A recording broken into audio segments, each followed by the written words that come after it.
அவர்கள் அவரை பதவி நீக்கம் செய்ய வேண்டும் என்று இந்த கோரிக்கை வலுப்பெற்றிருக்கிறது. திரு அமித்ஷா அவர்கள் பாராளுமன்றத்தில் 75வது ஆண்டு இந்திய அரசியல் சாசன சட்டம் நடைமுறைப்படுத்திய அந்த விவாதத்திலே கலந்து கொண்டு பேசும் பொழுது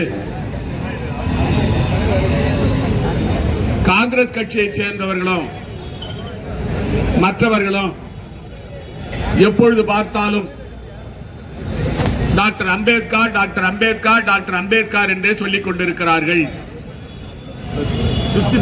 இப்படி சொல்வதை விட அவர்கள் கடவுளின் பெயரை சொன்னால் அவர்கள் மோட்சத்துக்கு போவார்கள் என்று அண்ணல் அம்பேத்கர் அவர்களை விமர்சனம் செய்தது மட்டுமல்ல, தரம் தாழ்ந்து பேசியிருக்கிறார். இது அனைத்து தரப்பு மக்கள் மத்தியிலும் பிற்படுத்தப்பட்ட மக்கள், தாழ்த்தப்பட்ட மக்கள், பழங்குடியின மக்கள், சிறுபான்மை சமுதாயத்தைச் சேர்ந்தவர்கள் இவர்களுடைய மனதை எல்லாம் புண்படுத்தி இருக்கிறார். அதனால்தான் பாராளுமன்றத்தில் அகில இந்திய காங்கிரஸ் கட்சியுடைய தலைவர் மரியாதைக்குரிய மல்லிகார்ஜுன் கார்கே அவர்களும் பாராளுமன்றத்தினுடைய மக்களை தொகுதியினுடைய தலைவர் ராகுல் காந்தி அவர்களும் காங்கிரஸ் கட்சி, இந்தியா கூட்டணி கட்சி தலைவர்களும் ஒருங்கிணைந்து திரு அமித்ஷா அவர்கள் பதவி விலக வேண்டும் என்று கூறினார். ஆனால் பாரதிய ஜனதா கட்சியோ நாங்கள் அம்பேத்கரை தூக்கி நிறுத்துகிறோம், அம்பேத்கர் எங்கள் தலைவர் என்று மோடி கூறுகிறார், அம்பேத்கர் எங்கள் தலைவர் என்று பாரதிய ஜனதா கட்சி கூறுகிறது. ஆனால் அவர்கள் செய்வதெல்லாம் டாக்டர் அம்பேத்கருக்கு விரோதமான செயல்கள். இதற்கு மூல காரணம் உண்டு. குறிப்பாக இந்தியா சுதந்திரத்துக்கு போராடும் பொழுது இந்திய நாட்டிலே அண்ணல் காந்தியடிகள் தலைமையிலே, பண்டித நேரு தலைமையிலே, சர்தார் பட்டேல் தலைமையிலே எல்லோரும் ஒருங்கிணைந்து தேசத்தினுடைய சுதந்திரத்துக்காக போராடும் பொழுது வெள்ளையனுக்கு வால் பிடித்தவர்கள் தான் இந்த RSS இயக்கத்தை சேர்ந்தவர்கள். அது மட்டுமல்ல, இந்தியா சுதந்திரம் பெற்று பண்டித நேரு அவர்கள் தலைமையில் ஆட்சி அமைந்த பொழுது அந்த சமயத்தில் சுதந்திரத்தை கொண்டாடுகின்ற அந்த நேரத்தில், அரசியல் நிர்ணய சபை நடக்கின்ற அந்த நேரத்தில் டெல்லியிலே ராம்லீலா மைதானத்தில் பாரதிய ஜனதா கட்சியினுடைய அங்கமாக இருக்கின்ற, மூலப்பொருளாக இருக்கின்ற RSS இயக்கமானது ஆர்ப்பாட்டம் நடத்தினார்கள். அவருடைய ஆர்ப்பாட்டம் எதற்காக நடத்தினார்கள்? நாங்கள் அண்ணல் டாக்டர் அம்பேத்கர் உருவாக்கிய இந்திய அரசியலமைப்பு சட்டத்தை ஏற்றுக்கொள்ள மாட்டோம், நாங்கள் சனாதனம் தான் எங்களுக்கு முக்கியம், சனாதன தர்மத்தை ஆதரிக்கிறோம் என்று சொல்லி அவர்கள் பண்டித நேருடைய உருவப்படத்தை எரித்தார்கள், அண்ணல் அம்பேத்கருடைய உருவப்படத்தை எரித்தார்கள், இந்திய அரசியலமைப்பு சட்டத்தை எரித்தார்கள். அவர்கள் நம்மை பார்த்து, காங்கிரஸ் கட்சியை பார்த்து, காங்கிரஸ் கட்சி தலைவர்களை பார்த்து, காங்கிரஸ் கட்சி அண்ணல் அம்பேத்கருக்கு எதிரான கட்சி, டாக்டர் இந்திய அரசியலமைப்பு சட்டத்துக்கு எதிரான கட்சி என்று கூறுகிறார்கள். அதாவது பாரதிய ஜனதா கட்சி தரம் தாழ்ந்து சென்று விட்டது. இன்று பாராளுமன்றமே ஒரு கேள்விக்குறியாக இருக்கிறது. மோடி தலைமையில் பாராளுமன்றம் நடைபெறவில்லை. அதற்கு காரணம் என்ன? அதாவது இந்த நாட்டினுடைய மிகப்பெரிய பணக்காரராக இருக்கின்ற அதானி குஜராத் மாநிலத்திலே துறைமுகத்திலே ஏற்றுமதி இறக்குமதி செய்தவர் இன்று உலகத்திலே 5வது இடத்திலே பணக்காரராக இருக்கிறார். அவருக்கு இவ்வளவு சொத்து எங்கிருந்து வந்தது? எல்லாம் இந்திய நாட்டுடைய பொது சொத்துக்கள். விமான நிலையங்கள், துறைமுகங்கள், மின்சார உற்பத்தி மையங்கள், அது மட்டுமல்ல இந்த நாட்டில் உள்ள நிலக்கரி சுரங்கங்கள், இவையெல்லாம் மோடி அதானிக்கு தாரை வார்த்து கொடுத்து விட்டார். அதனால் அவர் உலகத்திலே மிகப்பெரிய பணக்காரராக ஆகியிருக்கிறார். அதானி அவர்கள் சமீப காலமாக அவருடைய குழுமமானது, அதானி குழுமமானது ஊழலிலே ஏற்பட்டிருக்கிறது. அதானி அவர்கள் ஊழல் குற்றச்சாட்டில் இருக்கிறார்கள். ஆகவே அவர் மீது நியூயார்க் நீதிமன்றத்தில் அறிக்கை தாக்கல் செய்யப்பட்டு குற்றப்பத்திரிகை தாக்கல் செய்து அவரை கைது செய்ய நடவடிக்கை எடுத்திருக்கிறார்கள். எதனால்? அவர் திரு அதானி அவர்கள் இந்திய காற்றாலை சங்கத்திற்கு, காற்றாலை கழகத்திற்கு மின்சாரம் கொடுக்கிறார். அந்த மின்சாரம் கொடுப்பதோடு அவருடைய வேலை முடிந்து விட வேண்டும். அதற்கான பணத்தை அவர் பெற்றுக் கொள்ள வேண்டும். ஆனால் அவர் பல மாநிலங்களுக்கு சென்று மாநில முதலமைச்சர்களை சந்தித்து, அதிகாரிகளை சந்தித்து, அந்த காற்றாலை கழகம் கொடுக்கின்ற மின்சாரத்தை நீங்கள் பெற்றுக்கொள்ள வேண்டும் என்று அவளுக்கு கையூட்டு கொடுத்ததாக புகார். அந்த கையூட்டு கொடுத்தது எந்த பணம்?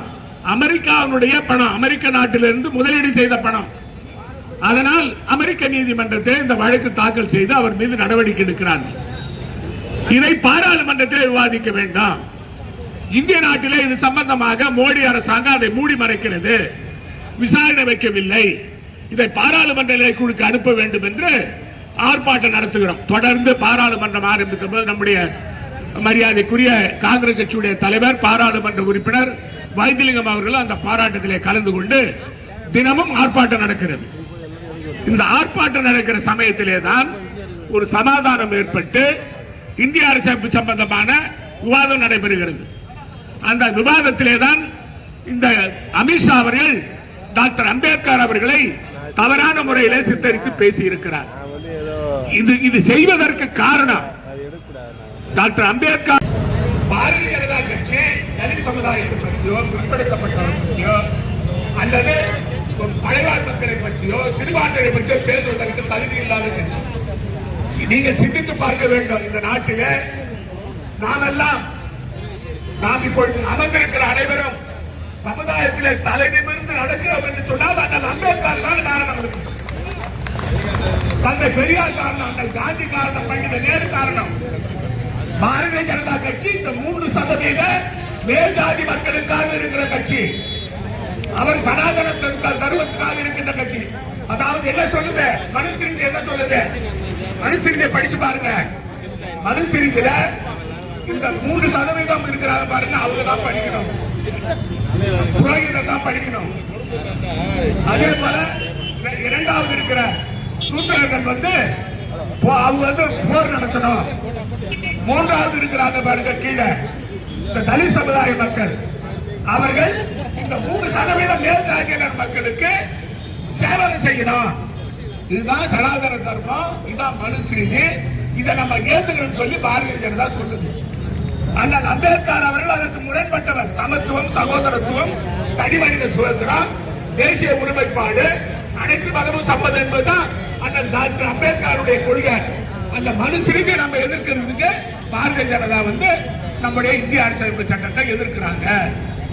இத மக்கள் மத்தியில சொல்லணும். நம்ம அண்ணல் அம்பேத்கர் அவர்கள் இல்லை என்றால் தாழ்த்தப்பட்ட மக்கள், பிற்படுத்தப்பட்ட மக்கள், மலைவாழ் மக்கள் சமுதாயத்திலே தலைநிமிர்ந்து வாழ முடியாது. ஆகவேதான் போதுமடமெல்லாம் தலைவர் ராகுல் காந்தி அவர்கள் அண்ணல் அம்பேத்கருடைய கொள்கைகளை சொல்லிக் கொண்டு போகிறார். அதை நிறைவேற்ற வேண்டும் என்று துடித்துக் கொண்டிருக்கிறார். அவரை நாம் பிரதமர் ஆக்கினால் இந்த நாடு அம்பேத்கர் வழியிலே செயல்படும். அதற்கு நாம் தயாராக வேண்டும். புதுவை மாநில மக்களுக்கு மத்தியில பிற்படுத்தப்பட்ட மக்களுக்கு, பாதிக்கப்பட்ட மக்களுக்கு விரோதமான ஆட்சி நடக்கிறது. நீங்கள் பாருங்கள், ஆயுர்வேத நலத்துறையில் நடக்கின்ற ஊழல்கள், சிறப்பு குடிநீரிலே நடக்கின்ற ஊழல்கள், முதலமைச்சர் ரங்கசாமி உட்பட அனைவரும் ஈடுபட்டிருக்கிறார்கள், அதிகாரிகள் உட்பட ஈடுபட்டிருக்கிறார்கள். இது ஊழல் நிறைந்த ஆட்சி. பல துறையில ஊழல் நீங்க பாப்பீங்க. டிஸ்கோபார் கொடுக்கறதுல ஊழல், பொதுப்பணித்துறையில 30% ஊழல், பட்டியல் போட்டு சொல்லியிருக்கிறேன். அது மட்டும் இல்ல, மாற்று தீவனம் வாங்குறதுல ஊழல், அதே போல இந்த அங்கன்வாடிக்கு பொருள் வாங்குறதுல ஊழல், ரேஷன் கார்டு கொடுக்கறதுல ஊழல். இப்படி பாரதிய ஜனதா ஆட்சியில, பாரதிய ஜனதா என்ஆர் காங்கிரஸ் ஆட்சியில ஊழல் மலிந்து கொண்டிருக்கிறது. இப்ப வர்றவங்க பூரா இலவசம் கொடுக்கிறாங்க பாருங்க.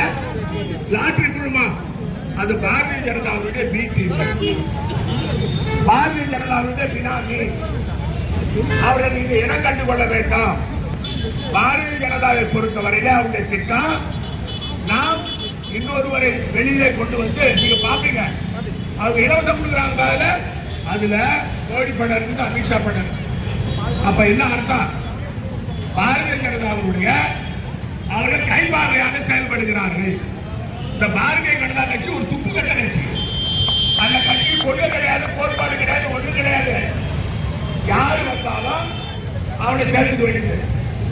அதாவது பொருளாதார 1000 கோடி ரூபாய் அரசாங்கத்துக்கு தண்டனை கட்டினாங்க, ஃபைன் கட்டினவங்க அவங்களை கொண்டாந்து இந்த புதுச்சேரியில அவரை முதலமைச்சராக போறாங்களாம்.